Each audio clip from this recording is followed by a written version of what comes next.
Makati, May 2000. More than 100 households affected. NHA demolition team violently destroyed our houses and evicted residents. Families were settled in Cavite and Montalban. Barangay government unit denied support to evicted residents. Next. The settling in Casiglahan. Casiglahan 1, located in San Jose Rodriguez, Montalban, Rizal, transported by truck provided by NHA. Houses were not provided with electricity. Water was scarce and was not potable. Relocatees lost their job and were confronted with lack of income or livelihood. Most relocatees wanted to return to their city of origin. Children's education were affected. Difficulty in transferring students. Very hard that time. No education facilities or school buildings. No accessible health or medical facilities. Public transportation was inaccessible. Peace and order concern. DRM issue, fault line, flooding. Next page, please. Next page. Facing the challenges. Nissan organizing among relocatees. More than 1,500 households organized. This is the first thing that we did to organize the people inside the village. Because some of the people didn't know our privilege when we relocated in this relocation. Especially, there's no basic services at all.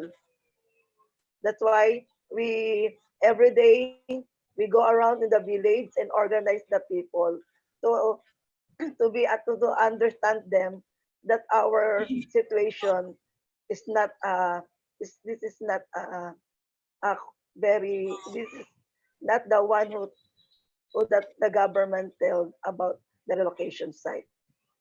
Gathered support from NGOs and advocacy groups. Engaged government agency, office of the president and vice president.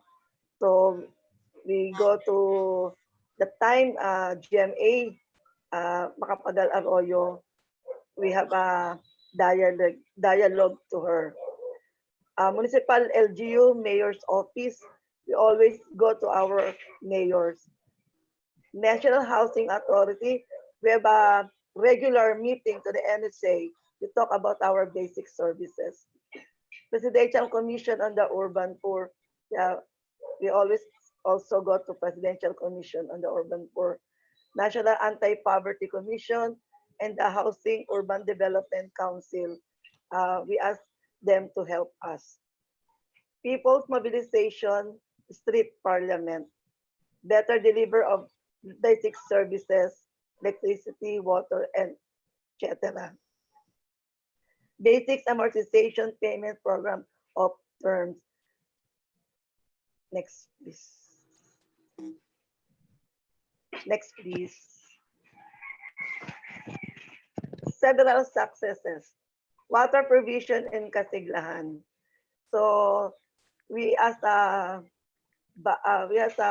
fund from our water. That's why today we have potable water from Manila Water Company. Public transportation, jeepney, route to Casiglahan. We have transportation from our village to Commonwealth Market.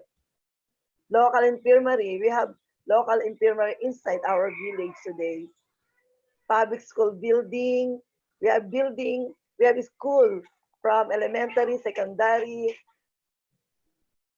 to college. Fundings for local projects, church sector, LGU, NGOs. So we have a Catholic church here inside the village. Next, please. Current major issue. payment scheme amortization, basic services, education, and public transportation. Especially nowadays, we repeated our situation before in 2000, now on the on our pandemic situation today. Employment and livelihood. Next, please. Recommendation, context-sensitive payment program, case-based payment structure, more relaxed terms of payment, longer grace period. Thank you very much. Salamat po. Thank you so much, Banji. Banji is actually presenting from her residence, a resettlement community in Kasiglahan Village. Thanks, Banji, for your stories that educate us on the actual impacts of involuntary resettlement from the perspective of the displaced, and how genuine concern and community organizing can surmount some of the major roadblocks to living with dignity in a new resettlement community. But then, of course, there are still issues that need to be addressed. And now we move to our second panelist, who, like Banji, has committed his life in social development for the disadvantaged. Mr. Vincent Eugenio is the Advocacy and Communications Manager of the Jolly Homes Foundation. As the former Chief of Staff in the Presidential Commission for the Urban Poor, he has extensive experience in the nonprofit sector in the areas of social entrepreneurship, post-disaster livelihood rehabilitation, and fair trade. Friends, let's welcome Vincent. So, good morning. Good morning, Doc Melissa. Good morning, Doc Sarina, panelists, and all the attendees of this webinar. Thank you, Doc Melissa. I'm working closely with Doc Melissa in the Jolly Homes Foundation. And this morning, I'll be sharing the work that we are doing in the Jolly Homes Foundation, especially on the aspect of rebuilding livelihoods post-resettlement or relocation. Let me show my slide.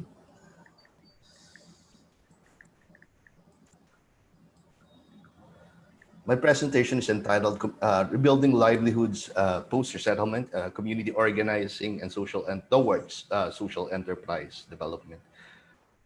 Before I discuss the work of Jolly Homes Foundation, I'll just give a brief context on the housing and urban development situation in the Philippines, especially these are the major themes that influence the work of non-government organizations and the Jolly Homes Foundation. So achievements in terms of building shelters were dampened by the destruction caused by weather-related disasters and by increased demand for socialized housing. And beyond outputs, the social impact of the National Shelter Program has not been sufficiently monitored and evaluated. Implementation issues in the delivery of decent and affordable housing to the intended beneficiaries, poor, the underprivileged, and the communities vulnerable to multiple hazards need to be addressed. And the implementation of key strategies and reforms is constrained by fragmented institutional arrangement in the sector. Last year, there was a landmark legislation creating the Department of Human Settlements and Urban Development. And I think this is the major concern that the department wishes to address, the fragmentation of institutional arrangements within the housing sector. And an inclusive and sustainable urban development framework has to be developed. Under this context, we set up Jolly Homes Foundation, and Jolly Homes Foundation aims to incubate innovative models and practices in social housing and urban development by working closely with grassroots communities and by involving a wider range of stakeholders from the social, private, and the public sectors. We work to build the capabilities of grassroots associations and the aspects of organizational development, estate management, and cooperative and social enterprise development, while creating spaces for participation in governance. JHF believes that communities can take hold of their future and assert their right to the city. We were named Jolly Homes in honor of the legacy of social housing pioneer Jolly Benitez. That's why we took the name Jolly Homes Foundation. We are implementing these four major strategies. So we are doing social preparation and resettlement planning, community organizing and organizational development, cooperative formation and social enterprise development, and simultaneously doing policy and program research. So all of these work areas converge on making relocation to settlement inclusive and sustainable, and uh, embracing the participatory approaches that include the voices of the communities in the process of relocation to settlement. In social preparation to settlement, JHF develops strategies on how communities can meaningfully engage with stakeholders during the process of relocation. We facilitate the conduct of various activities such as community consultations, dialogue, data consolidation, and management, and interagency discussions that would lead to the development of a responsive resettlement action plan. Resettlement is like it's a very technical thing, but at the same time, a range of social issues, social considerations have to be put into the process. So we are like focusing on both the technical and the social aspect of relocation and resettlement.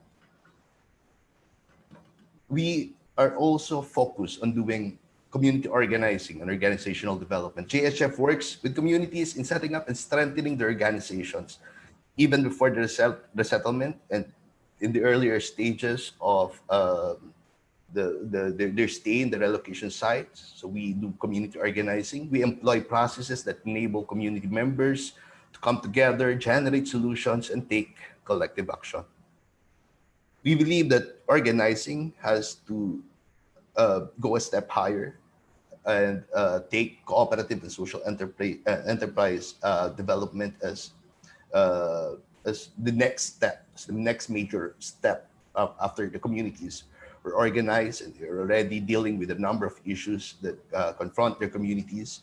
JHF assists in the formation of cooperatives and social enterprises that will support the socioeconomic aspirations of grassroots communities. JHF then enables communities and people's organizations to build, mobilize, and manage their resources and create opportunities that will improve their quality of life.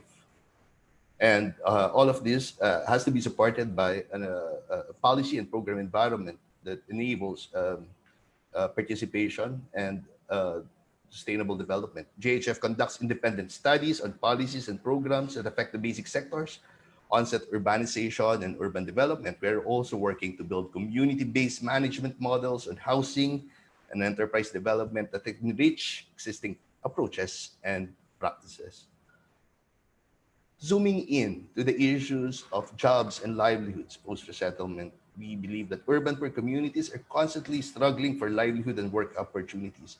And these struggles intensify whenever they are displaced from areas where they work or derive their livelihoods. And thousands of urban poor communities affected by disasters, infrastructure projects, and urban development projects are being resettled in suburban areas that are far from their existing work and livelihoods, like what Banji has narrated earlier. The scarcity of livelihood and work opportunities in this new environment doubles the challenge of rebuilding their lives and sustaining their stay in resettlement sites. So we get to see these are the first 10 sites during the Oplan Likas program of the national government. You can see this shaded portion, that is Metro Manila. And the red dots are the resettlement sites, the location of resettlement sites. Only two sites are within Metro Manila. So most of the sites are outside Metro Manila and far from their sources of income, livelihoods. So the default approach is to relocate the poorest ISFs in off-city resettlement site, and sending LGU transfers, local government units transfers millions of funds and resources to receiving local government units to fill the inadequacy in social services such as health and education in these sites. But despite the transfer of resources, gaps on social services are continuously growing, and economic and social displacement are encountered by households, and a sharp decline in income would force ISFs to sell rights and migrate back in the city. And relocated families are encountering critical issues on water, electricity, connectivity, and jobs. Get to see most of the households rely on informal jobs, temporary seasonal jobs in the local government units. Most of them are uh, doing informal vending, sales, sari-sari stores. A big portion relies on construction work and driving. This is based on the data that we gathered 3 months after the families were relocated during the Oplan Dicas program, the national government. And 55% of the head of the family uh, lost employment as a result of relocation. So 24% of their spouses and 11% of the working age youth get to lose their sources employment during the relocation process. And there's an increase in income per capita that range from 5 to 57% after the relocation. So these are the first 10 sites in the Oplan Dicas, and only one site as in San Jose del Monte has positive change in income. So issues and challenges on jobs and livelihood. Residents find it difficult to meet their monthly housing amortization obligations, and the increasing interest and penalties adds up to this burden. And residents with unpaid obligations are constantly facing threats of eviction. And most of the livelihood programs established relative to the government socialized housing and resettlement efforts have had little to no positive impact to the intended beneficiaries, probably because of its limited scope. Most have been small scale skills training initiatives, while others were not sustained long enough to allow the intended recipients to be competitive in the market with their goods and services.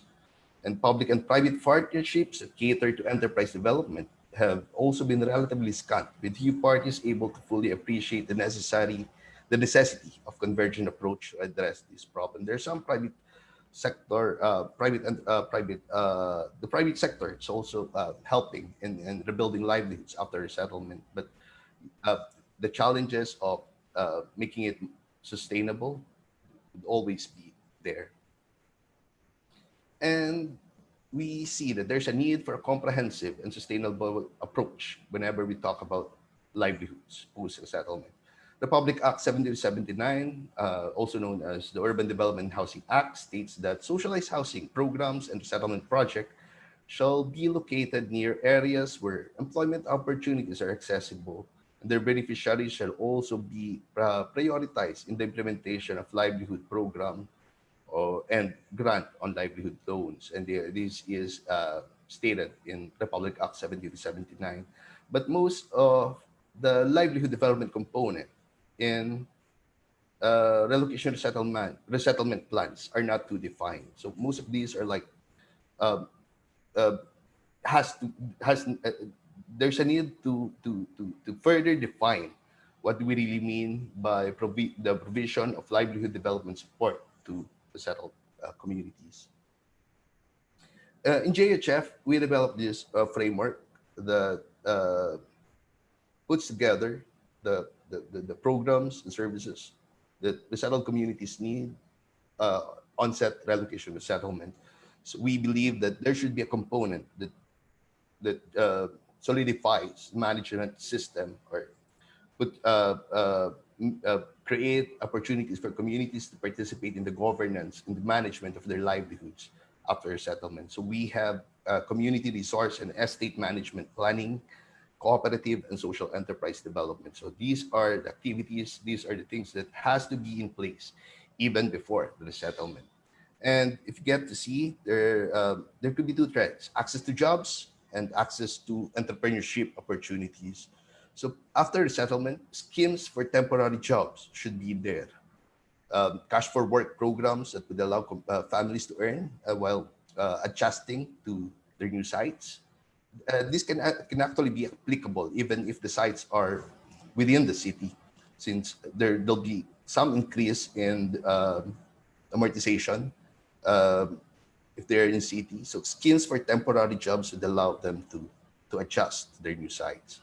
After that, skills for employment trainings should be made available, job matching at the level of the local government, and pre-employment support. So if the, the Department of Labor and Employment would uh, take into consideration the work areas that they need to to do during the allocation resettlement, they need to ensure that there are temporary jobs, there are skills training available that would make uh, communities access employment opportunities, job matching, and pre-employment support.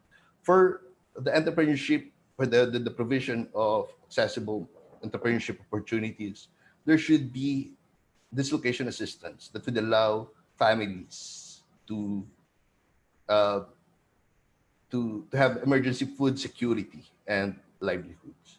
So the financial assistance, the amount of financial assistance should be enough for emergency food security and post-relocation livelihoods. After that, more sustainable programs, more medium to long-term programs can be provided.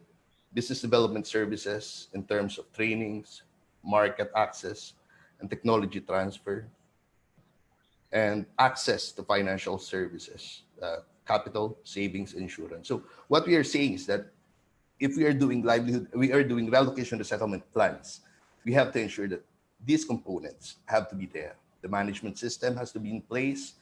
There should be uh, uh, progressive progressive provision of opportunities for jobs and entrepreneurship. So this is what we do in the Jolly Homes Foundation. We do asset mapping to identify and visualize community assets. We do asset mobilization.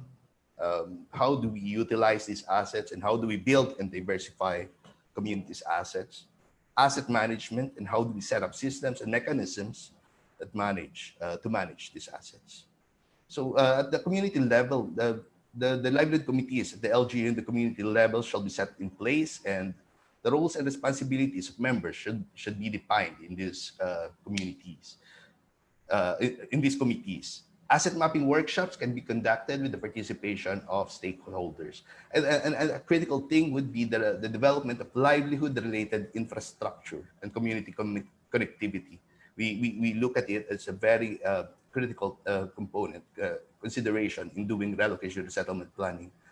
Projects which include public markets, livelihood centers, community gardens, MRFs, public enterprises, shall be made possible using national and local government funds.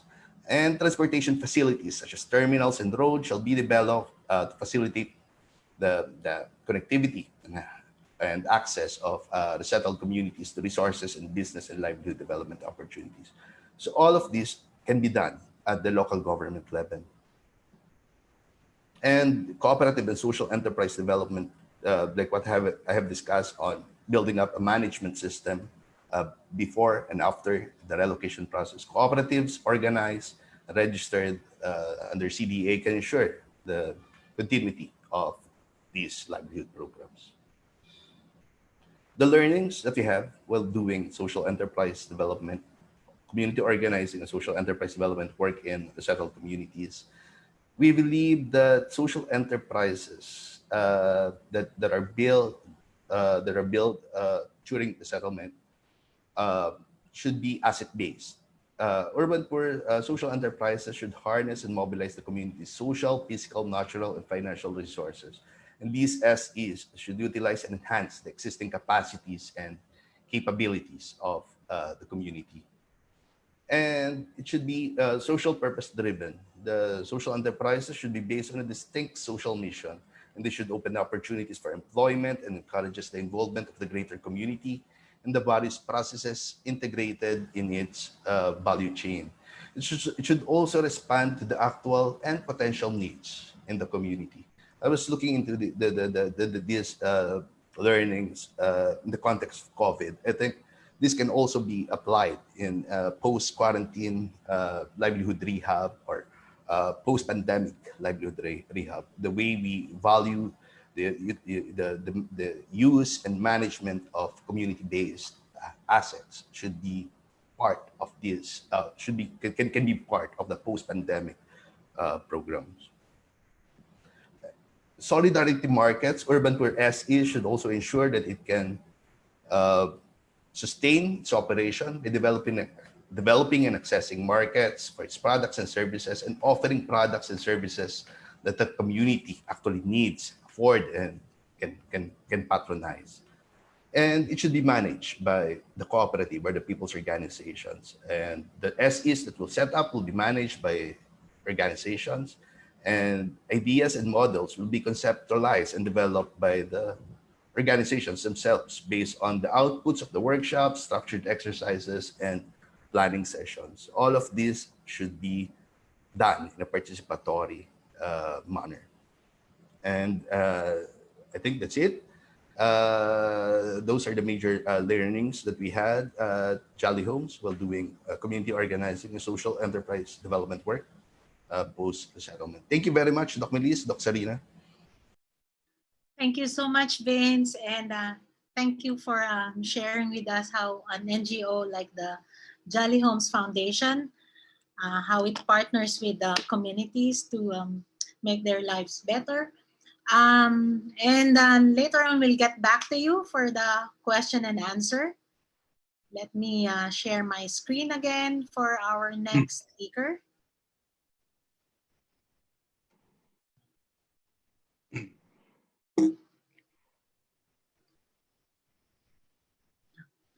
Our third speaker is a representative from the government sector who's well-versed in housing and resettlement policies.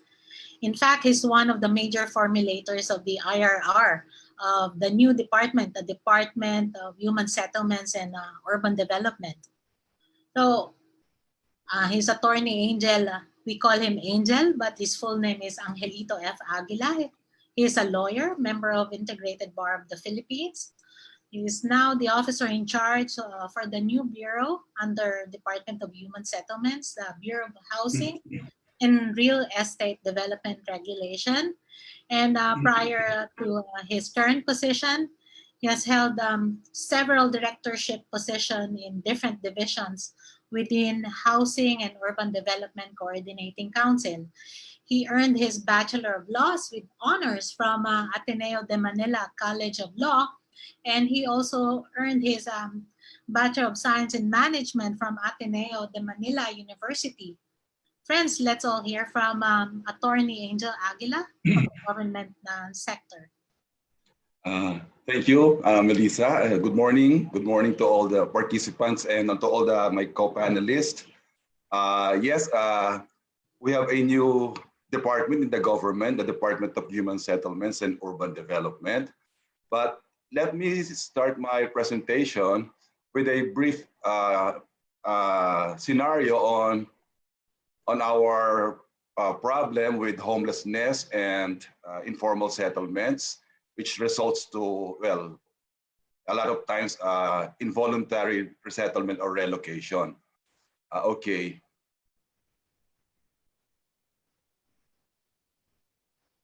Okay. We had an initial study in 2015, which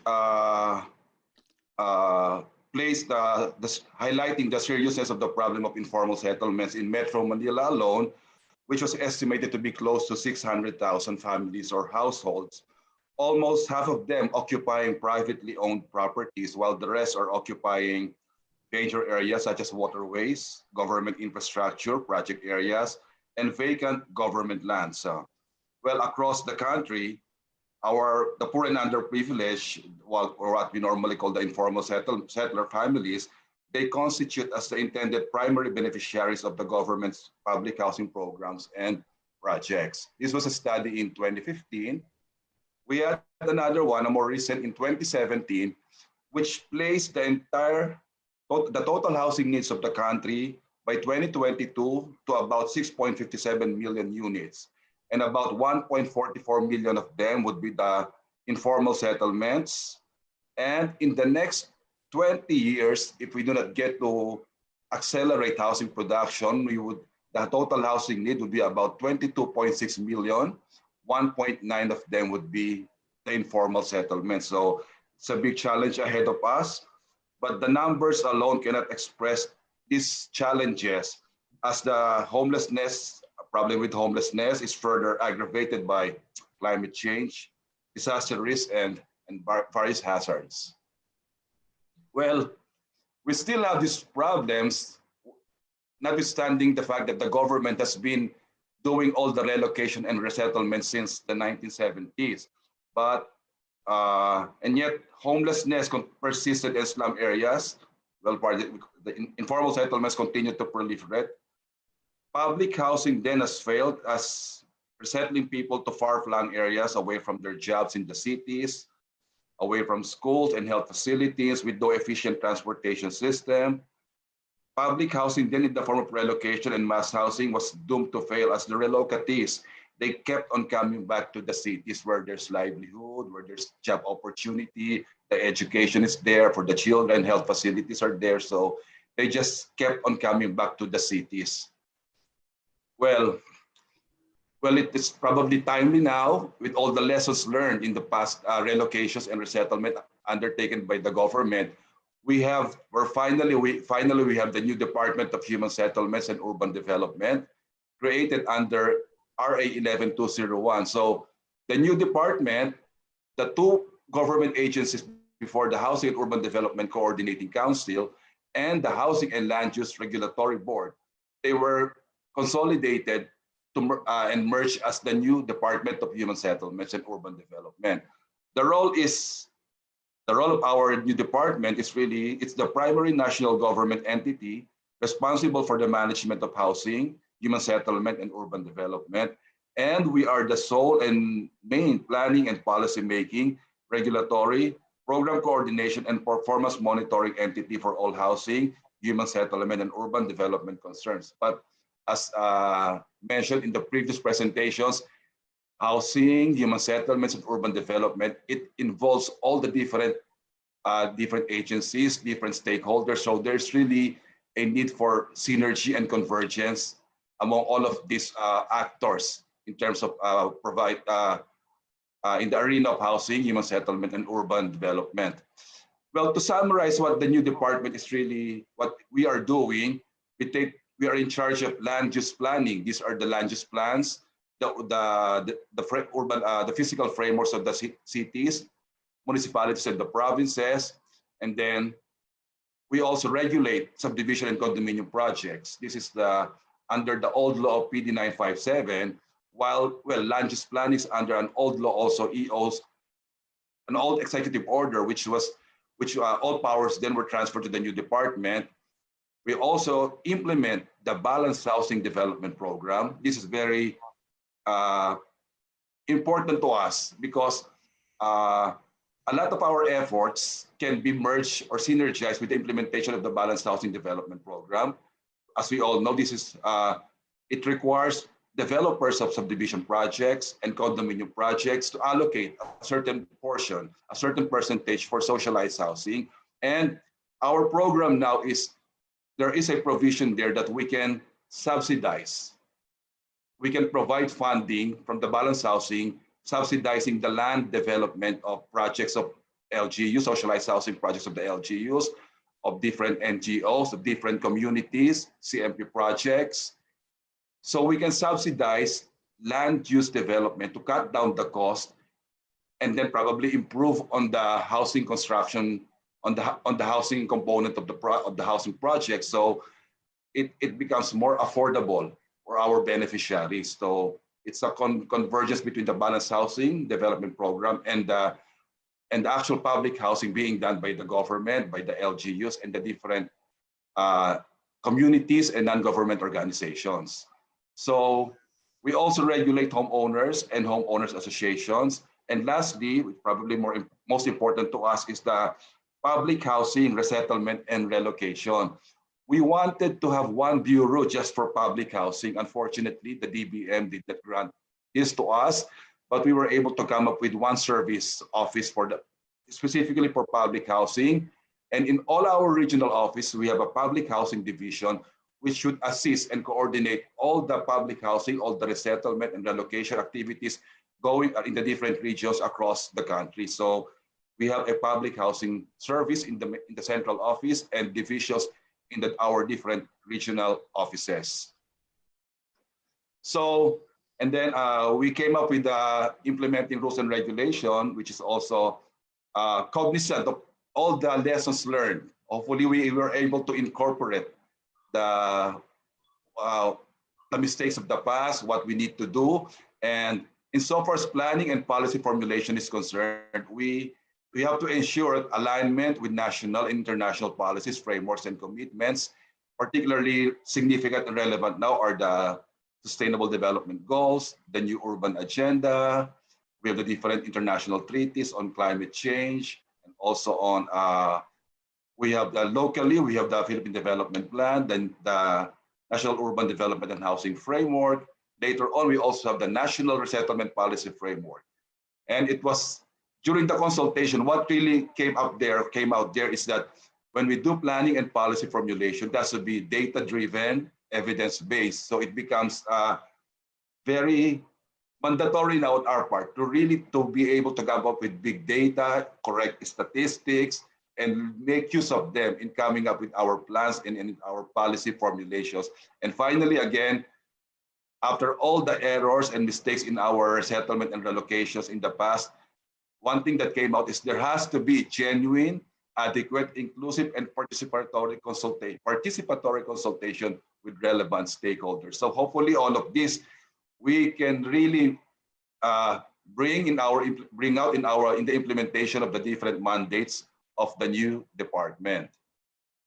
I mentioned this, the National Resettlement Policy Framework. If we can really put this into action, we wanted to localize this last year, but the transition to the new department intervened. But the NRPF, the National Resettlement Policy Framework, well, we'd like to acknowledge we did it in consultation with the group, the UNITSEA, the group of Dr. Doy Romero, also from Ateneo, in the finalization and the entire consultation process in coming up with our National Resettlement Policy Framework.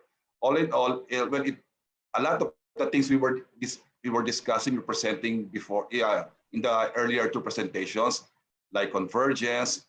These are all the policies and principles adopted here, like there has to be whole of government approach, the LGUs as full partners in the resettlement, participatory planning, inclusivity, gender, responsiveness, and most important to all of us, the NRPF recognizes that involuntary resettlement or relocation should be the last option.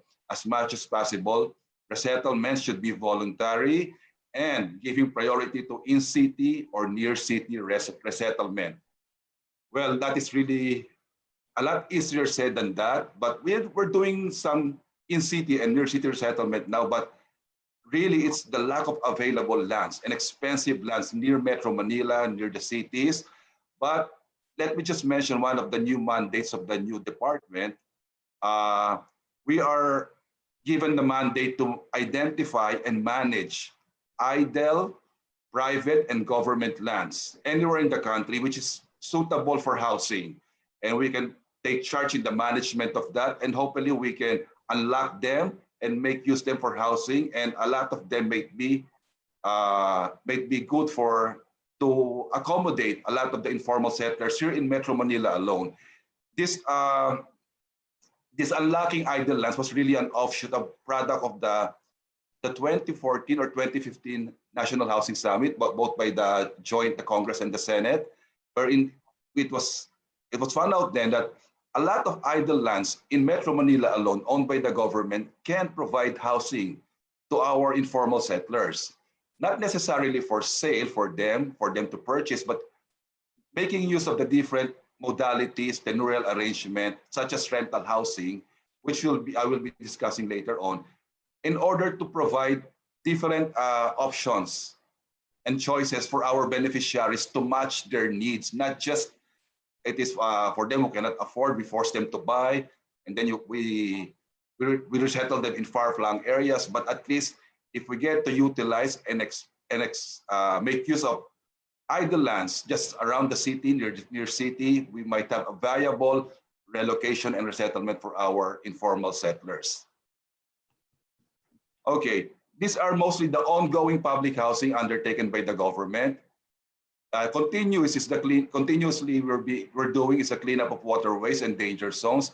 And the good news is, although not really very exactly can accommodate all of our informal settlers, we are coming up with good near city and in-city housing in the form of low-rise buildings on the part of NHA. The Social Housing Finance Corporations have their CMPs and medium-rise buildings, and they are coming up with good vertical development in city and near city. So hopefully we can find more lands.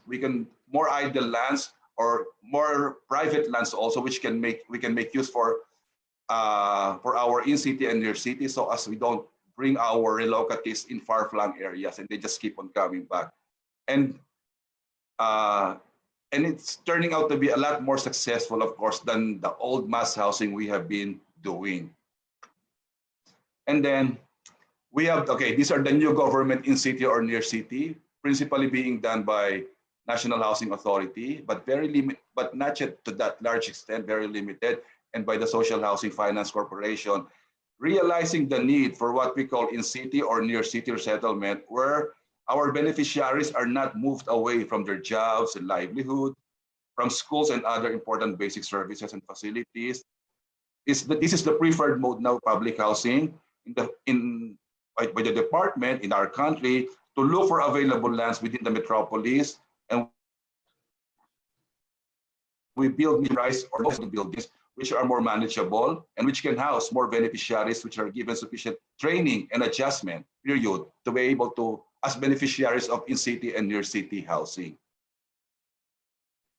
One of the more successful housing programs from the SHFC, the community-led housing projects for informal settler families. Well, basically, for the very simple reason that it's community-led, we get to really give them what they need, what they want, we consult them. So in one survey, it's a lot more appreciated and a lot more successful, the SHFC's community-led housing projects for informal settlers. So we are pushing for more of this, and together, we are tying this with the balanced housing development program so we can subsidize them and make them even more affordable for the beneficiaries.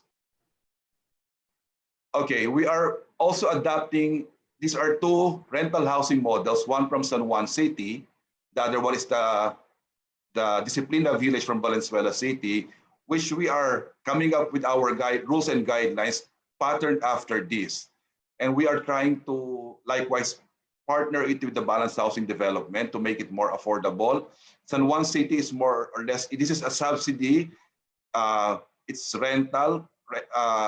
The beneficiaries are given rental subsidy prior to the construction of this. They were allowed to rent near the city. In the meantime, these are being constructed, and that maybe for about 18 to 24 months, they are given rental subsidy. So we don't have to bring them somewhere else from far-flung areas.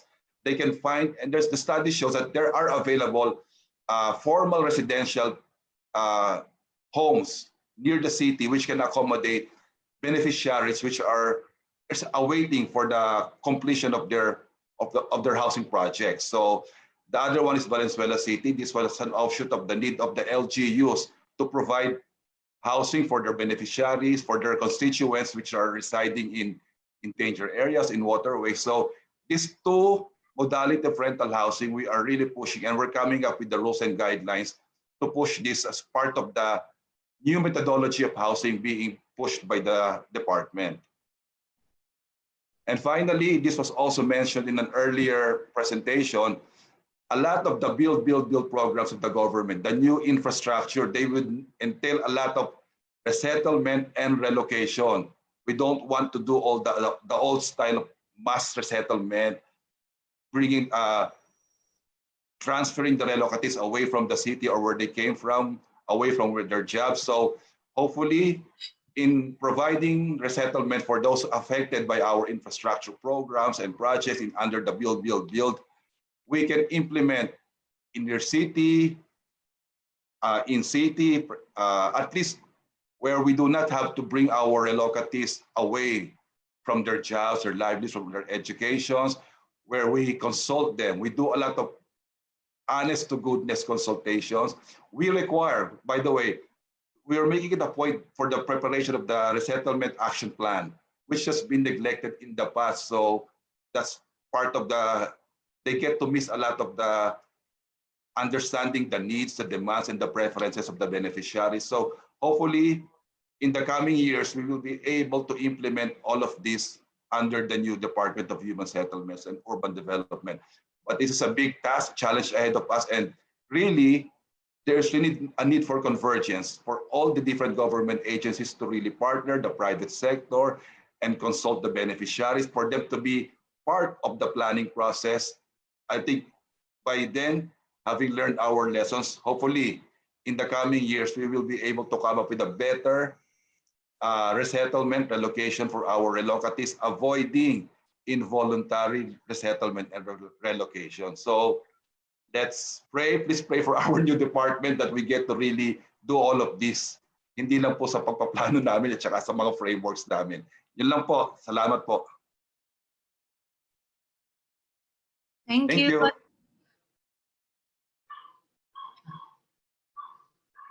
Thank you, Attorney Angel.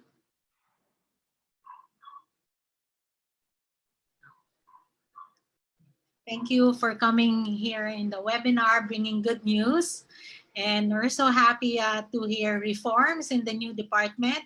So we heard yes to in-city housing and no to off-site relocation. Another yes for adequate consultation. And the third yes for evidence-based programs and policies. Yes. So, for our third speaker, our last speaker, and the one that completes the loop, the one that closes the loop in introducing lasting development in our resettled sector. It's a pleasure to introduce to you. So let me share with you again my screen.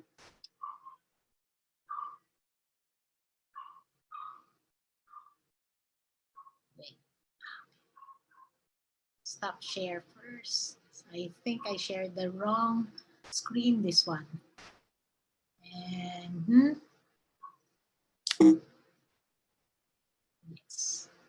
yes, for our last speaker, the last line, so that we can close the loop, let me introduce to you Professor Kenichi Tanoe.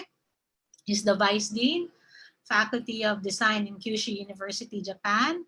He's a first-class and multi-awarded architect, forerunner of the architecture of empowerment in Japan. And now he's the project manager of a JICA-funded project here in the Philippines, the Japanese Technical Cooperation for Grassroots Projects and Housing Design Support for Philippine informal settler families through human resource development. And later on, you'll see how it connects with the People's Plan program of the government. He earned his master's degree from Manchester University, Graduate School of Architecture, and he earned his Doctor of Engineering degree from Tokyo University. And then later on, he will also be joined by Dr. Rei Shiraishi, who's an assistant professor from Yamaguchi University in Japan, a research fellow of Japan Society for the Promotion of Science.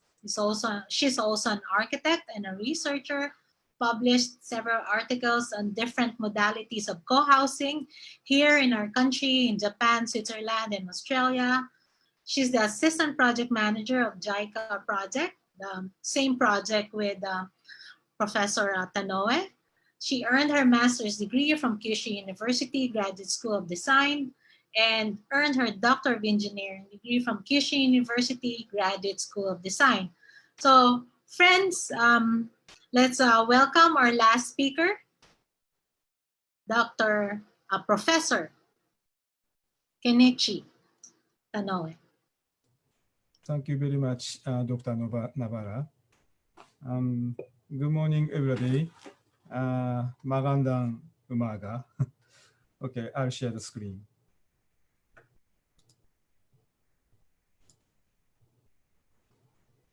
Okay, I'm Kenichi Tanoe. As the Dr. Navarra introduced, I'm the presenter and professor and vice dean of Kyushu University. And I'm in Fukuoka City, the southern part of Japan. And last week, the heavy rain hit the southern part of Japan, and a lot of damage we got, and 49 people died, dead. So now we have started to prepare to support. Can you see my slide? Yes, Professor. Yes. Okay. I'm basically an architect. I'm design. I introduce by myself first. I'm an architect. I'm doing design work too. These are the houses and hospitals, pharmacies, schools, elementary school, junior high school, community center, and my university, a part of university I designed, and kindergarten and small community centers. Basically, I'll take the participatory architecture design workshops. We involve many residents, the students, whoever. Through the design works, we get the involvement of the many participants. We have some methods, but normally we take the first step. At the first step, we can discover the many values and phenomena. And secondly, we will analyze. And the third step is the most important stage, and we can create all together. This is he is one of my teacher, John F.C. Turner. He's a British architect and sociologist too. He said that people build and live in houses. This is our constitutions. He wrote many books, but this is the presentable works, Freedom to Build and Housing by People. We have been much influenced by him. And the other, my teacher, he's a Dr. Roderick Hockley. He's a community architect too. Through the design works, he solved the many social problems. He's a community architect. Anyway, I'll show some sample. We are working in Japan and the Philippines, and I'll show some Japanese field work and case study and the Philippines too. Yes. The first one is the Kumamoto earthquake in 2016. In 2016, we have the very big earthquake. It was the seismic intensity was 7. The 2 times we got a very big earthquake here. And I show some situation. Yes, like this. Many houses got much damage. Then many people died. And this type of the comparatively big housing units are damaged. And our legacy, the traditional castle are damaged. And many local heritage are damaged too, like this. It was not only in city centers. The many suburban areas were much damaged. Yes, right after the earthquake, no electricity, no water, no gas. It was really bad situation. My parents' house also damaged and broken. My father is an architect and he designed, but my father's house much damaged. These are the evacuation centers. They really crowded, really bad space. That's only 1.62 square meters per person. After 2 weeks later, many houses are covered by blue sheets because many roofs are broken. Okay, yes, evacuee was more than 180,000 people evacuated. Then the total damage cost was maximum 4.6 trillion yen. It was urban type disaster, and buildings vary to weapon, just a weapon. But it's different from the tsunami and the typhoon. So be wilding for the education. It's similar to the 1964 Niigata earthquake. And after that, we had the temporary housing. Under the Japanese remedy law, we must provide the temporary houses. The evacuees can live for 2 years. It's a free of charge. And 4,300 temporary houses are built, and 110 sites. Like this, most of all the houses are prefabricated houses. But we Japanese temporary housing design are slowly changing. This drawing shows the left-hand side, the side plan is the original one. It's just a low design. But the right-hand side is a we call it the Kumamoto default. You can see some people's streams, some changes, and community centers are centers. I can show the pictures. Yes, it's not a straight pathway. It just we can see the each houses, and some furnitures, chairs are put between the houses. And these are the udon temporary houses, and the insides are like this.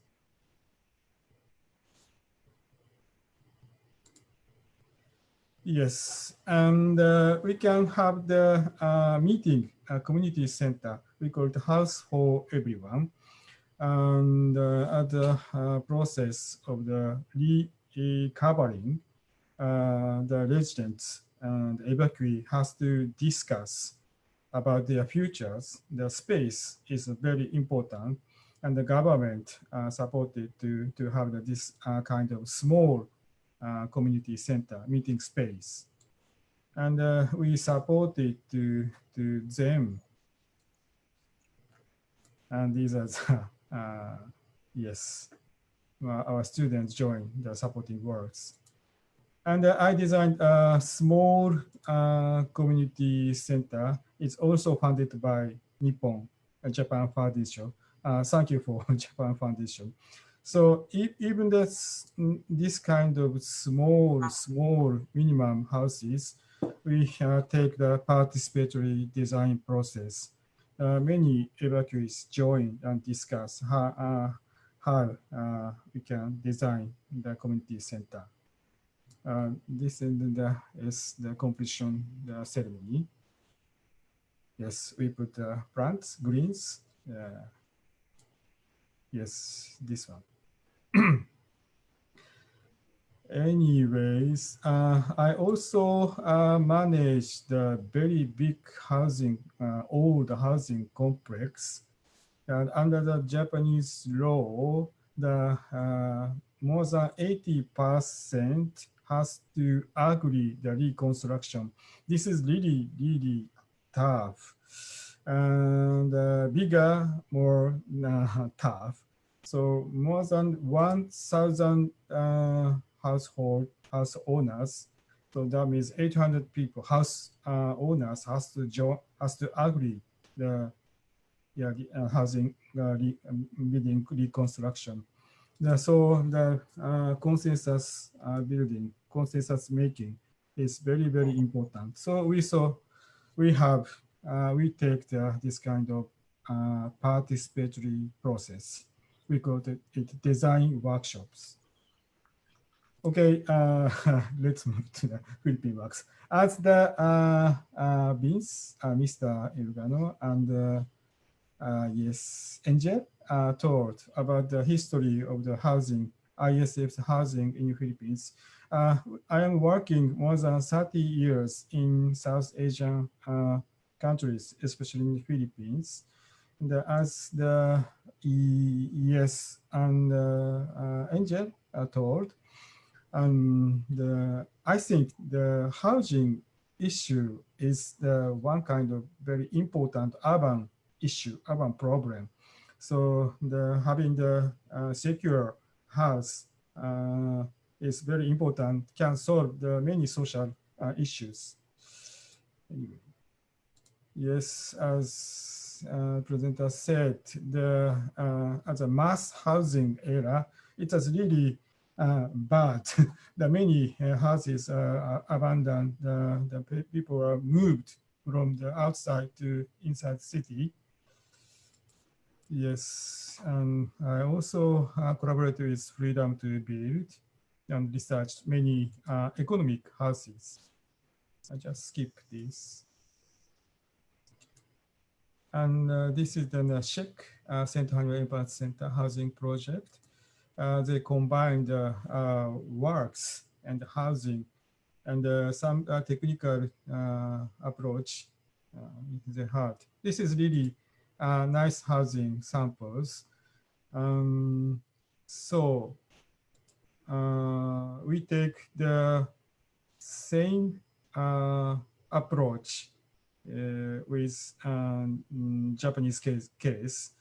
And discussing the future is very important.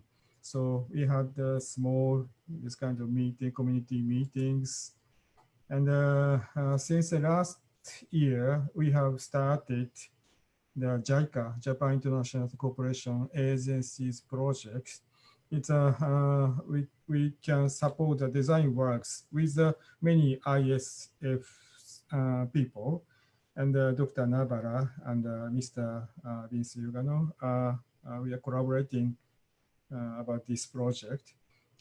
We take the same participatory design approach, and I'm explaining of the project. And this is the memorial pictures. Yes, this is the final picture. Just at that moment, the rain, strong rain we got, and one of the residents and me supporting the sheets. So that means we are just under the one umbrella. So we can combine our experts' idea and methods and their ideas, their acknowledgement. So we can combine through the design workshops. Now, I believe that the designing process has one kind of possibility to social issues. Thank you very much.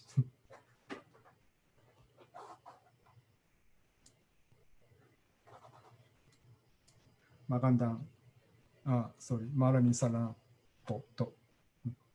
Thanks so much, Professor Ateneo, for imparting with us the value of collaboration. And we're also very happy to hear your motivation in helping communities, not just in Japan, but also here in the Philippines. And also sharing with us technology, from the Japanese perspective and blending it with Philippine technology in participatory housing. So now, after we've listened to all our panelists, we are now in the best time to transition the discussion by answering questions from our attendees, here in the web, in the Zoom webinar, and also those who are watching us via live stream on Facebook. So we have questions coming from the webinar attendees and also questions from our FB live streamers. So to start with the first question, we have the first question here about livelihood. So it's question addressed to Vince Eugenio. What is the time frame for the livelihood development? Because you mentioned a while ago that your foundation has been involved in community organizing towards social enterprise. So, Mr. Vince Eugenio. Yeah, the initiatives on livelihood can actually start before the relocation process. The actual relocation process would take place. So we are advocating among local government and national government agencies that the discussion on livelihood be included in the relocation and resettlement planning. In the stages that I have, in the components I have presented, can actually be implemented in the first 6 months of the relocation, especially the provision of temporary jobs and the provision of dislocation assistance or the emergency food security and livelihood assistance. Those are the two major livelihood development support that communities would need. Then the medium term or the medium-term programs related on enterprise development and job matching and access to sustainable jobs can be implemented in years following the relocation. But I think it would be very critical to set up the management system, the governance systems in the first 6 months after the relocation. And if there are already existing homeowners association, I think based on the studies conducted by Dr. Navarra, the social integration component should be addressed or should be done at the initial period of the stay of the families in the new sites. Thank you, Dr. Melis. Thank you, Vince. So I hope that the one who raised the question is has been clarified, no? But your explanation is very clear. So we need an organized community, and if you don't have that, then you need the NGO who can assist you in community organizing, and it will just spin off from community organizing. Okay, and the next set of questions, well, Attorney Angel has been flooded with so many questions. Okay, yes. Okay, let's start with. I'll just choose. There are so many, and you can answer to the other questions that we cannot answer on live. No. Yes. So we have question from Mark Anthony Articulo. ADB data from 2000 to 2014 shows that among 9 Asian countries, the Philippines had spent the least 12% of our GDP when it comes to public expenditures and housing.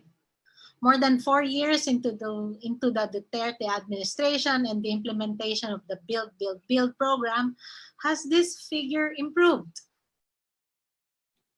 Okay.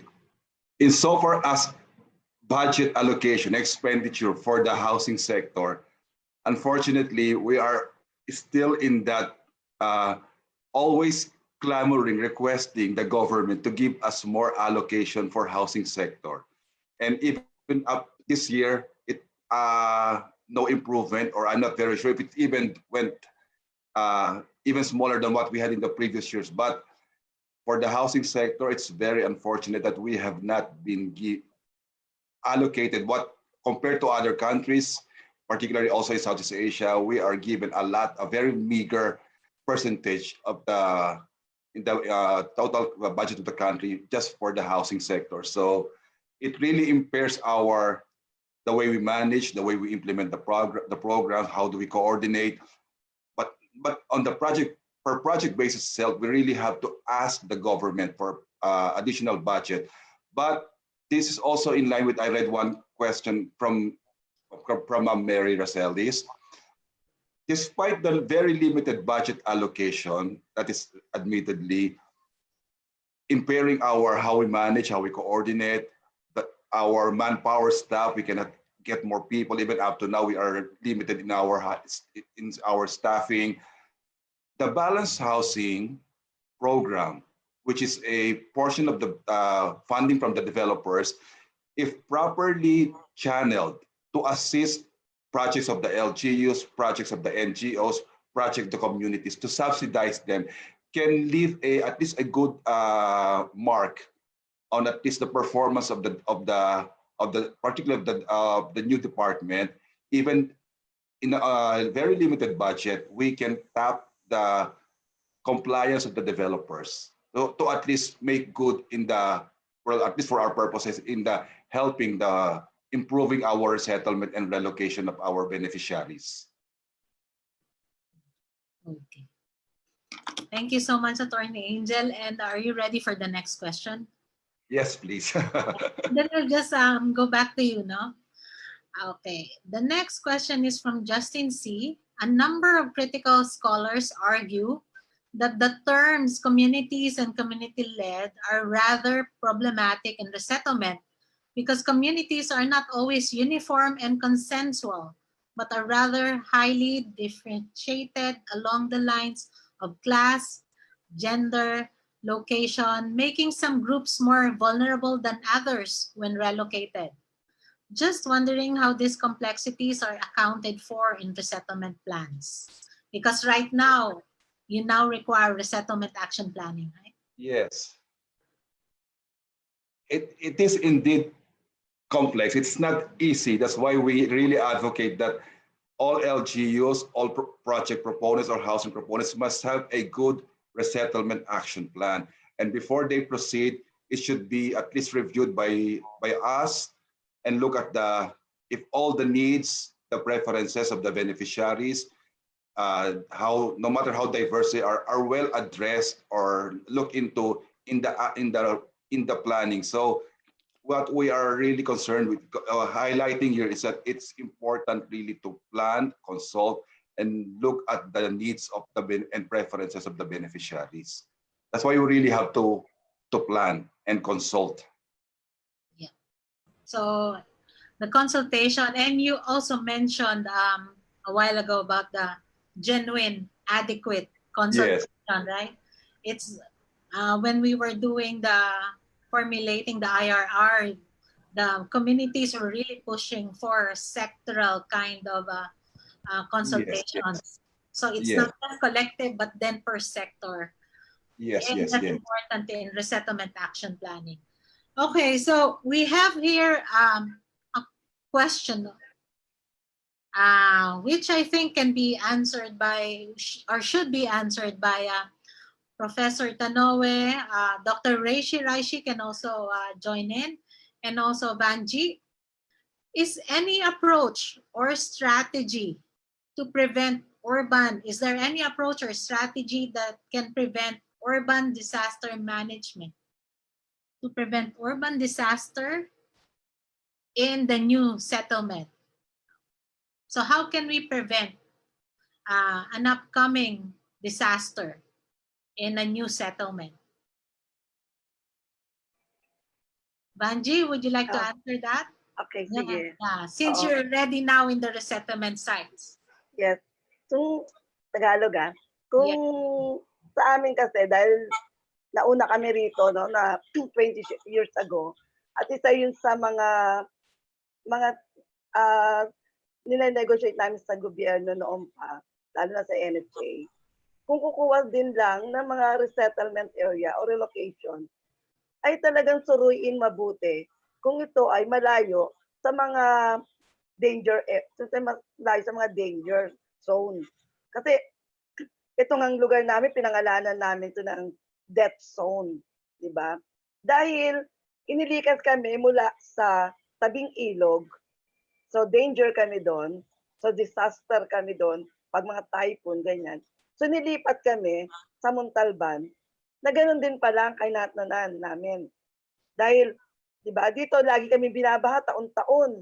Di ba? Undoy, Mahabagat, at sigit sa lahat, nasa fault line kami.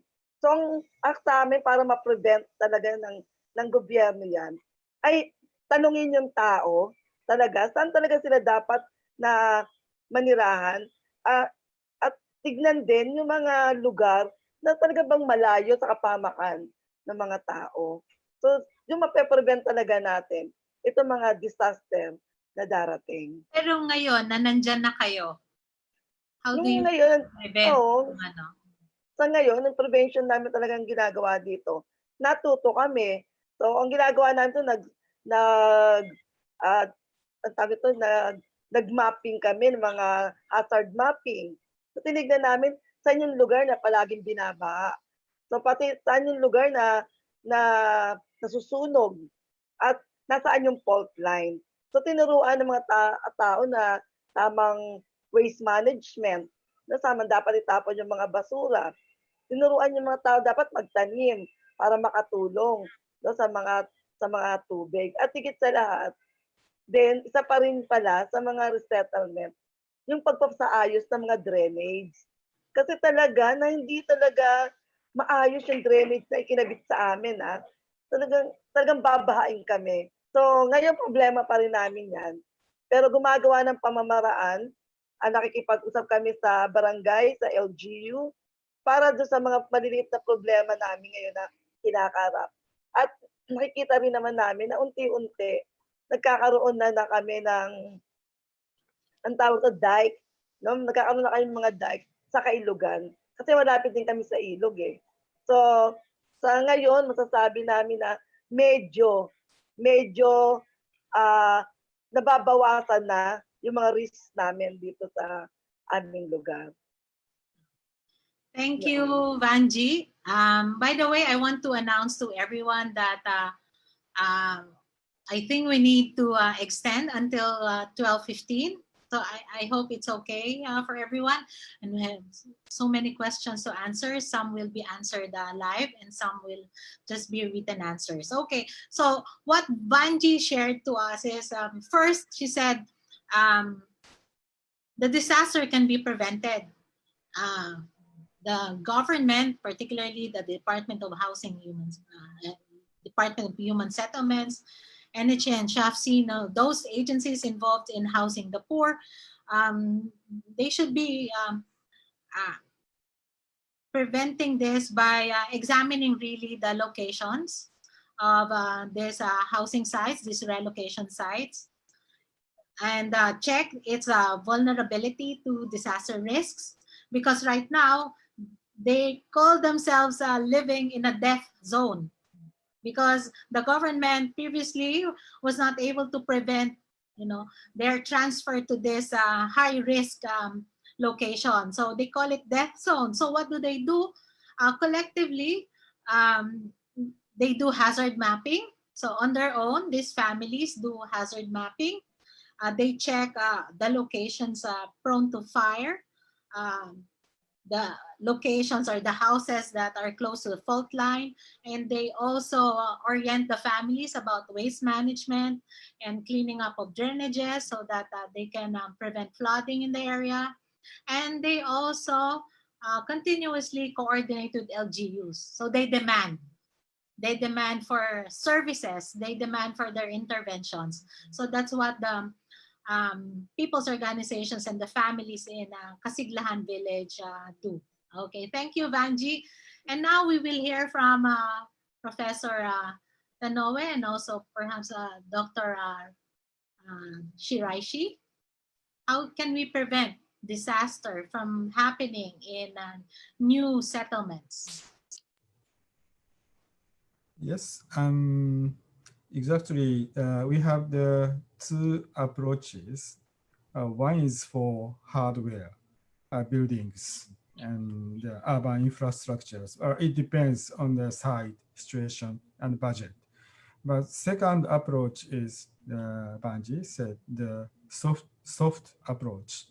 It's a power of community. We have to prepare the using community organizations, activities, hazard maps, informations, the connection with the LGUs, government, using some information technologies.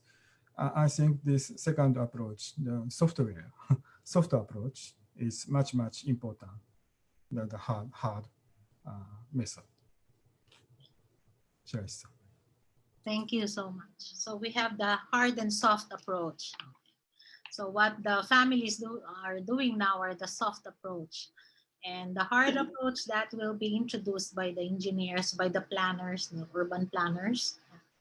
There's this follow-up question from Joy Eugenio addressed to Professor Tanoe and Attorney Aguilar. The increasing rate of urbanization would also mean new infrastructures to be built in or around cities. One of the impacts is habitat loss and decrease in green spaces to accommodate settlements. If the urban expansion is not well planned and managed, there is a risk of adverse impact on biodiversity. How do we factor in this concern in the settlement and relocation planning? You may go first, Attorney Angel. Yes, we understand the complexity of urbanization vis-a-vis environmental preservation, food security, wherein agricultural lands are being converted.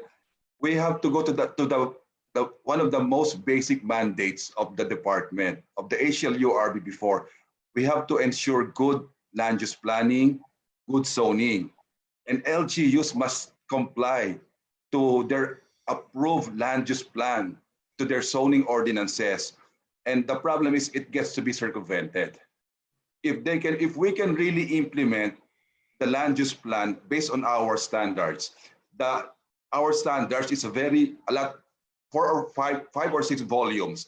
We have mainstream disaster risk reduction management, biodiversity. We have mainstream the rights of indigenous people. If heritage conservation, food security, conversion of agricultural lands, preservation of agricultural lands, and how we can translate that and implement that through our zoning ordinances. And in our new department, the law, and even in the IRR, we're trying to strengthen our mandate to make sure and to ensure that LGUs would comply with the proper land use planning and their whatever zoning ordinance as prescribed and approved by the department. So it is, we really would like to partner with the LGUs in implementing land use planning and implementation of the zoning ordinances to address rapid urbanization vis-a-vis environmental degradation, providing good settlement, and at the same time, we protect our wildlife, we protect food security. So basically, the department, the government agencies, and the LGUs must really partner in the implementation of good land use plan and zoning ordinance. Thank you, Attorney Angel. And I hope it's no longer a problem now because the department is now a superpower department, right? Hopefully, we can enforce that. Yes. Yes. Okay. Let's hear from Professor Tanoe. Yes, this is a very important question. And the problem is that the planning level is all divided. For example, urban master plan, district plan, site plan, and architecture plan. So each scale is planned separately and segregated each other. That is really problem. In Japan, it's same situation. So we have to try to integrate the more big scale urban plan ground design to the more small scales. But it's easy to say and difficult to do it. But it's a good question. Yeah, we have to think about it. Okay. Because you have different plans, biodiversity plan, you have the resettlement action plan, and you have the social management plan, no? So it's really closing the loop. They should not be implemented in a fragmented manner, but there should be seamlessly incorporated so that you have this a very beautiful outcome. So we have here the first person while Vince was presenting. Yeah. So another question from our viewer. Thanks, Sir Eugenio. May I humbly ask for how's the communications with the receiving LGUs? What are also their own interventions to make the living of the relocated families safe and secure? This is from Renz Kevin Mendoza Alcazar. Hello, Renz, that is a very relevant question. The receiving local government plays a big role post-resettlement. They are the provider of site services, basic services, site development, health and education services are under the coverage of receiving local government units. In the discussion with the HUD-C and the Department of Human Settlement and Urban Development, we are advocating the inclusion of receiving local governments in the development of relocation resettlement action plan. So early on, they can be their inputs, their ideas can already be incorporated in the relocation resettlement action plans. And we also believe that substantial support in terms of fund transfers and financial windows be made available to receiving local government units for them to provide all the needed services in the new sites. So all of these coordinations are happening at the interagency level. I hope eventually the Department of Human Settlements will institutionalize systems and processes for the coordination of receiving and sending local government units, especially on the aspects of resource sharing. Thank you, Renz. Okay. Thank you so much, Vince. It's good that you had, an extensive experience in the government sector. No? So you're once an employee of Presidential Commission for the Urban Poor. So you know the complexities in connecting the receiving and the sending LGUs. So with that answer, it ties in with our last question because it's already 12:15. So I just would like to request all our panelists to answer in written. You can see the questions in the question and answer box and also in the chat box, so you can answer it later. So the panel, the attendees and also our viewers can also get their questions later. So the last answer of Vince ties in with our last question that we all want our panelists to answer. So we have here a question from Ping Palfulme of ACMA National Coalition. And Ping Palfulme was actually a former commissioner of PCUP, right? And he's very active in the CSO movement. So his question is, how do we improve the buy-in of the informal settler families in government housing program, which includes inclusive decision making and provide transparent and accountable housing information, which is actionable by all stakeholders.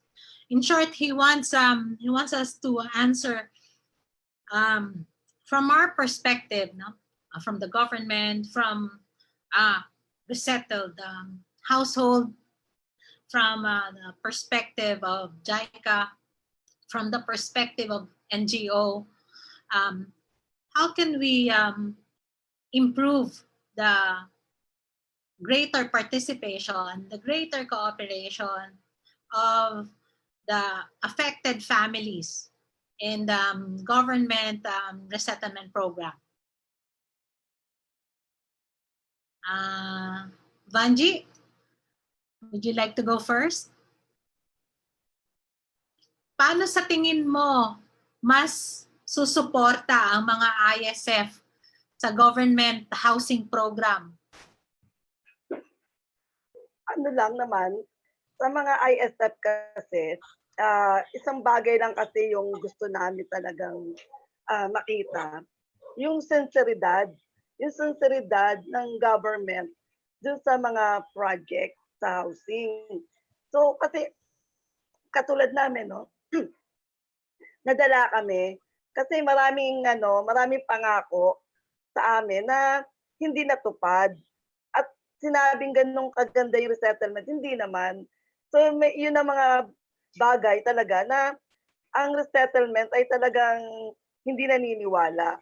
Pero kung sa ngayon, sa bago nating, ito nga sa D-Shield, no, kung talagang mapapatupad lahat yung pinag-usapan, kanina natutuwa talaga ako. Kasi sinasabi ni Attorney Angel, kasi yung talagang honest, di ba, na consultation, at talagang yung ipatutupad talaga yung mga resettlement area, at lalo tigit at Metro Manila na siya, o in city na siya talaga, hindi na lalayo. Ay isang bagay itong hindi na kailangang utusan ng ISF, tutulong talaga sila. At pakinggan kung ano yung sa loobin ng ISF. Kapag sila ay nagbibigay ng opinion o suggestion, pakinggan. Yung dapat pakinggan tapos i-consider. Hindi pinakikinggan, lalagpas lang. Yung ganon. Kasi marami naman sinasabi ang mga ISF na tama dahil yun yung kanyang karanasan. Ito yun yung kanyang kakayanan. Kaya nga iba ayaw kasi baka hindi niya kaya yung presyo doon, di ba? So kung pakikinggan lang, kung ano yung gusto talaga nilang pabahay para sa kanila, ay siguradong magkakasundo ang lahat, Miss Melis. Doktora. Salamat. Thank you so much, Banji. So according to Banji, we can ensure greater participation from the informal settler families who are about to be relocated, their participation in the government housing program, if we can really show that there is sincerity on the part of the government. And because based on our experience, they were given so many promises, and most of these promises were broken. So this time around, after hearing Attorney Attorney Aguilar, she's very happy to know that there's now a new department who has promised to listen, and not just listen, but also consider in the decision-making process the inputs of the informal settler families, because they themselves know really what's best for them, because they know their affordability, what they can afford. They know the habitability requirement for everyone in the family. So they should not just be listened to, they should also be heard, and their recommendations should also be taken into consideration. And if you can assure that, then they will surely participate in the government housing program and also support, and cooperate. Thank you, Banji. And now we move on to Vince. Hello, the police. For CSOs, I think for most CSOs, the urban poor is right to the city. should be an integral principle in the way we plan our cities, in the way we do our land use planning at the national and local level, in the way we develop our frameworks for housing and resettlement.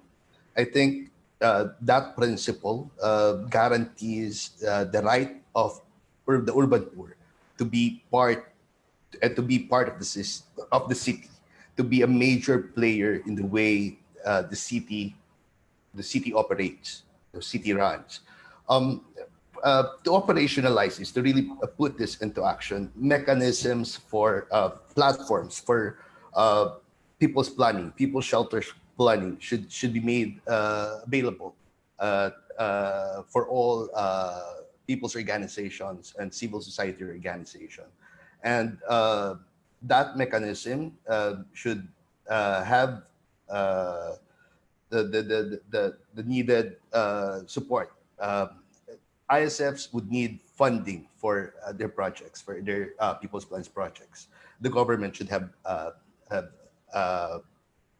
should allocate funds for people-driven shelter projects, and the availability of land. I think is a critical thing that the government, especially the Department of Human Settlement, should ensure, especially in city lands, since I think arrangements or institutional arrangements can be made on public lands within cities for socialized housing and technical support. That's why the role of architects, community architecture, and the role of technical planners is very much needed in realizing people shelter driven projects. So the combination of all these resources, access to these resources, would ensure the right to the city of ISFs and urban poor are being taken into full consideration. Thank you, Doc Medis. Thank you, Doc Sarina, the rest of the families, and our viewers.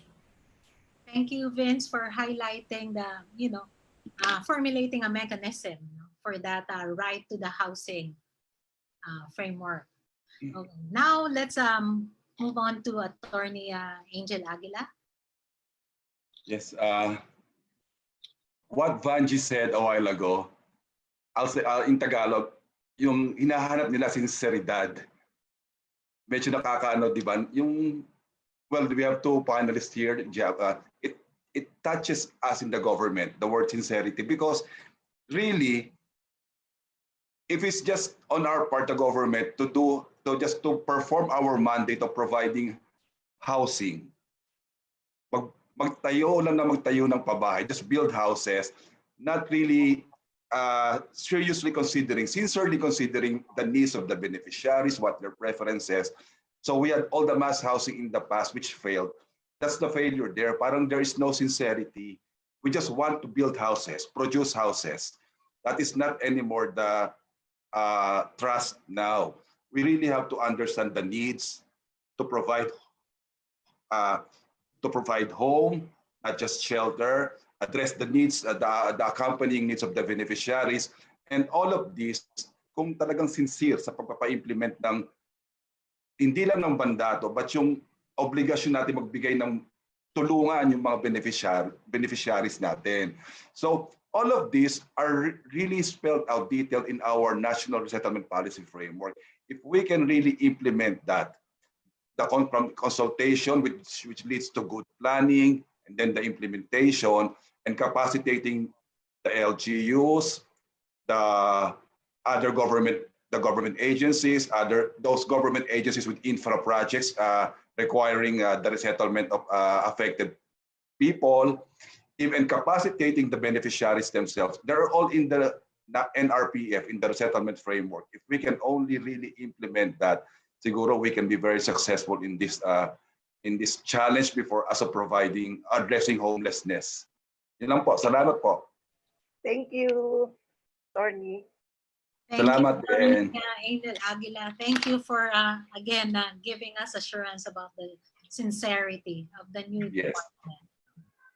And now we go to Dr. Ray Shiraishi and also Dr. Professor Tanoe. Okay. Thank you, Mary. I think when we answer that question, probably for us, for activists or for the practitioners of people's plan or participatory planning processes, it's really obvious and natural to that it's better to do participatory process. It's really meaningful and we will get a better outcome, of course, but probably it's really not natural and it's not obvious for the most governmental agencies or let's say policymakers that it's really needed for the people. So for us or for researchers or for people Project implementer. yeah, who can survey the situation of the social housing in the Philippines, it's needed to show the evidences or the facts, how it's really socially, economically, and spatially better and meaningful to do the participatory planning rather than doing mass housing in suburban areas. So yeah, that's my thought. Yeah. Thank you for inviting me today. And I know for a fact that you're really aiming for this participatory process. Dr. Shiraishi and Professor Tanoe have been flying in and out of the Philippines, and they've been going to communities in order to ensure that there's really participation on the side of the potential beneficiaries of the project. So thanks so much for all your fantastic answers. And thank you for your participation. Thank you for preparing for this webinar. And now I turn you over to the convener of this webinar, Dr. Saloma. Hello. Oh. Thank you, Melisse.